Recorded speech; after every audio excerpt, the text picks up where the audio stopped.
The beginning. A fresh start in Camden.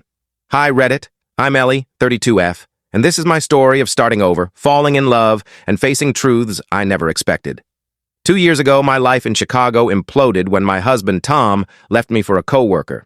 Heartbroken and lost, I took a job as an art teacher in Camden, Maine, a sleepy coastal town where lobster boats outnumber traffic lights. I wanted quiet, but I didn't expect to find love, drama, and a community that'd change me forever. Your comments, over 1,000 views across my posts, guided me through this, so here's the full saga, from spark to bombshell to resolution. I settled into Camden with my sketchbook, teaching teens to paint and dodging my mom's calls about moving on. My safe haven was Clara's Diner, run by Clara Sullivan, 60F, a no-nonsense woman who served pancakes and wisdom.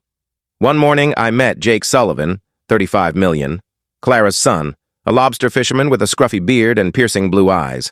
He spilled coffee on my sketchbook, mumbled an apology, and bolted. I was annoyed but intrigued. His quiet intensity stuck with me. My best friend, Maya Torres, 29F, a nurse with a knack for tough love, pushed me to join a local art fair to sell my seascape paintings. Jake showed up, surprising me by buying one for his boat. Our chat was awkward but electric. He'd lived in Camden his whole life, but shut down when I asked about family. Clara later hinted he'd been different since a tragedy but wouldn't spill. I posted here asking if it was crazy to crush on someone so guarded. You said, go slow but don't ignore red flags. Solid advice, Reddit. Then Noah Bennett, 38 million, a real estate developer and Tom's old friend from Chicago, rolled into town. He was all charm, tailored suits, easy smiles, and flirted with me at the diner. Noah's big city vibe reminded me of my past, while Jake's rugged authenticity pulled me towards something new. At the fair, Jake brushed my hand, helping me pack my booth, and I felt a spark I hadn't felt in years. I asked you, is it nuts to chase someone who might not let me in? Your split replies, half Team Jake, half Team Noah, kept me hooked on my own drama. The deepening. Sparks and secrets. Jake and I started orbiting each other. He'd drop by my classroom after school, bringing coffee to replace the one he spilled. We'd talk, him admiring my students' art, me teasing his fisherman beard. One stormy night, when his fishing trip got canceled, we ended up at Clara's Diner sharing blueberry pie. Jake opened up.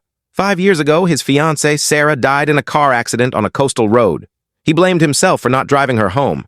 I shared my pain. Tom's betrayal left me doubting my worth. We kissed outside the diner, tentative but real, and I was all in. But Noah complicated things. He was in Camden for a hotel project and asked me out. I said yes, partly to test my feelings, partly because Noah's confidence felt safe. Our Portland date was fun, cocktails, city lights, but hollow. I missed Jake's quiet presence. When Jake saw us at the diner, he pulled back, skipping our coffee chats. I posted here, torn. Jake's hurt, but he won't talk. Noah's great on paper, but my heart's elsewhere. You called me out for stringing them along, and Maya echoed you, urging me to confront Jake. I found Jake on his boat, where he admitted he was scared of losing someone again. We shared a raw moment, but he needed time. Later, I found a note under my classroom door. I'm trying, Ellie. Don't give up on me yet. You guys went wild over that note, debating if Jake was worth the wait or too damaged. I clung to hope. Things escalated when Noah's project threatened Clara's Diner and other local businesses. At a town meeting, Jake argued passionately against it, earning my admiration but clashing with Noah. Then Noah played dirty. He told me Jake was drinking the night Sarah died, implying he was unreliable. Shaken, I confronted Jake, who admitted he'd had 1 beer hours before but wasn't impaired. He was furious I doubted him, and we parted angrily. I posted, I pushed Jake away when he was opening up.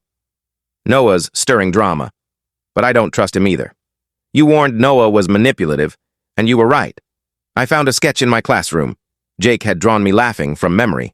I cried, vowing to fight for him.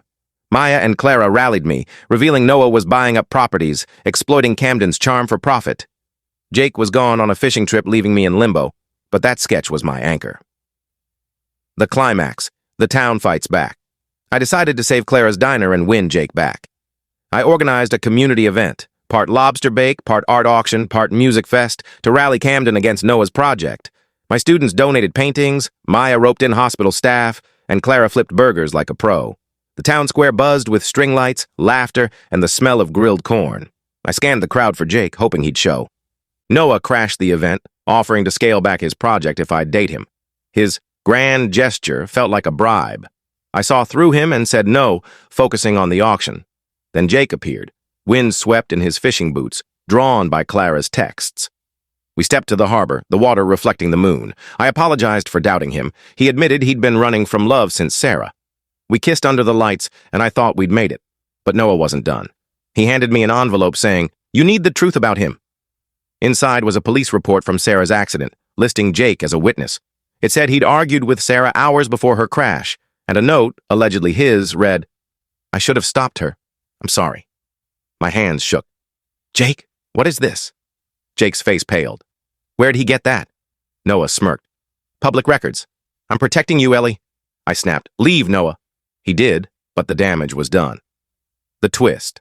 A hidden vendetta. At my apartment, Jake explained. He and Sarah fought that night. She wanted to move to Boston. He wanted to stay in Camden. It got heated, and she stormed out. He thought she'd cool off, but she drove too fast and crashed. He wrote the note out of guilt, not because he caused it. "I didn't tell you about the fight because I was ashamed," he said. "I didn't want you to see me as the guy who let her down." Doubt gnawed at me. I stepped onto my porch for air, and Maya called with a bombshell. Noah was Sarah's cousin. He's blamed Jake for years and came to Camden to ruin him. Noah's charm, his persistence, it was a vendetta, not love. He'd dug up the report to sabotage Jake. I returned to Jake, showing him the sketch. "You see me, Jake. Really see me. I'm not letting Noah win." Jake's eyes glistened. "I don't deserve you." "Yes, you do," I said. "We both do."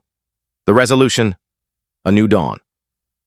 The next day, I took the stage at the event's finale. "This is about our home, our stories," I told the crowd. "Camden's worth fighting for." Bids poured in, saving Clara's diner. The town council, swayed by our unity, tightened regulations, forcing Noah to downsize his project. He left Camden, defeated.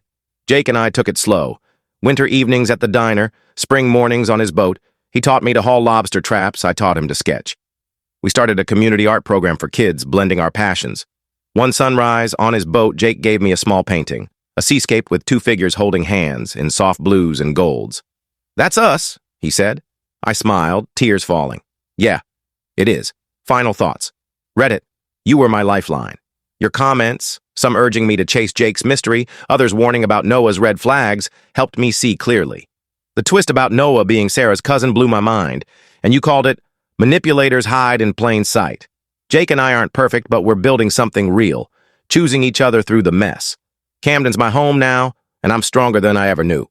Thanks for the 1,200 plus views and 450 plus comments. You made this journey less lonely.